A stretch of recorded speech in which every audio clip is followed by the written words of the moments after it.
बहुत हर्षजनक बात है। G20 औपचारिक तौर पर तो वैसे जो बिजनेस सेशंस हैं वो मंगलवार से शुरू होंगे, लेकिन हाँ, डेलीगेट्स का पहुंचना कल सुबह से प्रारंभ हो जाएगा। मुझे लगता है कि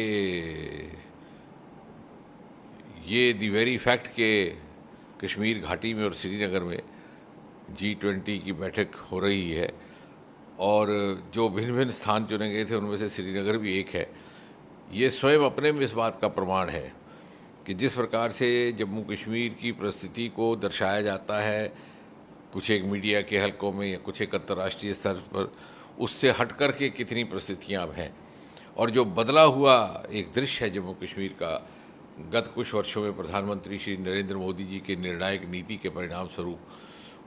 उसको दर्शाने का भी अवसर रहेगा।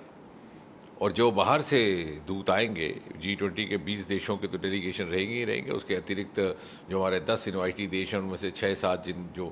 पर्यटन के साथ जुड़े हैं वो भी रहेंगे और कुछ एक वॉलंटरी ऑर्गेनाइजेशंस। मैं तो ये कहूँगा वही प्रतिनिधि हैं जो वापस जा कर के दुनिया भर में ये बता सकेंगे कि वास्तविकता क्या है, उससे हट कर के जो उनसे कही जाती है, ना केवल जम्मू कश्मीर की बल्कि पूरे हिंदुस्तान की। और जिस प्रकार से विशेषकर कश्मीर का आम आवाम, श्रीनगर की गलियों कूचे में चलने वाला आम व्यक्ति और आम युवा ये समझता है कि प्रधानमंत्री मोदी के नेतृत्व में अनेकों ऐसे नए आयाम, नए अवसर भारत के युवाओं के लिए उपलब्ध करवा दिए गए हैं और वो उससे अपने आप को वंचित नहीं रखना चाहता, क्योंकि कश्मीर का युवा बहुत एस्पिरेशनल है, बहुत आकांक्षी है, बहुत वेल इन्फॉर्म्ड है, बहुत ज़हीन है। वो समझता है अपना नफ़ा नुकसान and he wants to move on. मुझे लगता है ये संदेश भी इस के माध्यम से जाएगा कि जिस प्रकार से बाकी स्थानों पर G20 या बाकी वेन्यूज़ पर G20 का आयोजन हुआ है, पूरी तरह उसी पद्धति पर, उसी स्वरूप में मेन स्ट्रीम एक्टिविटी के तौर पर यहाँ भी किया जा रहा है। पहली बात तो ये कि मूलतः कोई भी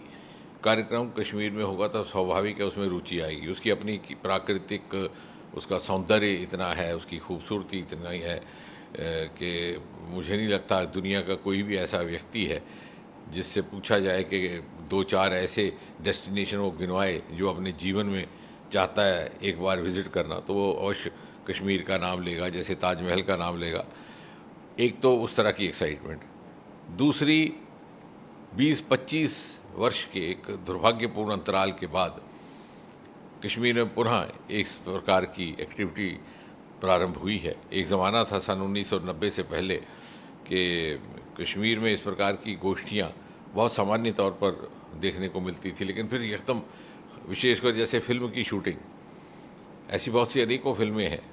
अनेकों ऐसे फिल्म स्टार जो कश्मीर के साथ आइडेंटिफाई हो गए। शम्मी कपूर कश्मीर की कली और जानवर और राजकुमार जैसी फिल्मों को लेकर के म्यूज़िकल हिट्स बनाई जिन्होंने कश्मीर को दुनिया भर में दर्शाया। लेकिन यकदम 1990 में इस बात पर एक विलम्ब आ गया, एक हॉल्ट लग गया। बहुत सी ऐसी फिल्में थी, राज कपूर की, हिना इत्यादि, जो बनते बनते बीच में रुक गई। और आपको जानकर हैरत होगी कि ये जो फिल्में कश्मीर की शूटिंग जब एकदम रुक गई तो इनको अल्टरनेटिव उस तरह का लोकेशन ढूंढने में बहुत दिक्कत आने लगी, क्योंकि यदि ये यूरोप में जाते तो कई गुना कीमत बढ़ जाती। तो स्वाभाविक है कि कश्मीर में इतनी वर्सेटिलिटी है, इतना सौंदर्य है, इतनी खूबसूरती उसको लेकर के भी। और दूसरा, दुनिया भर की निगाहें कि जो एक सेल्फ स्टाइल्ड क्रिटिक्स या सिनिक्स जो या तो मानते नहीं है, इस बात को कबूल करने से इनकार कर रहे हैं कि जम्मू कश्मीर में सामान्य परिस्थिति लगभग बहाल हो चुकी है, या फिर वो चाहते नहीं, उनका वेस्टेड इंटरेस्ट है, उनकी भी आंखें खोलने का या उनके शायद उनकी बात को प्रमाणित तौर पर सिद्ध करने का कि वो जो कह रहे हैं वो सही नहीं है, ये एक अवसर है।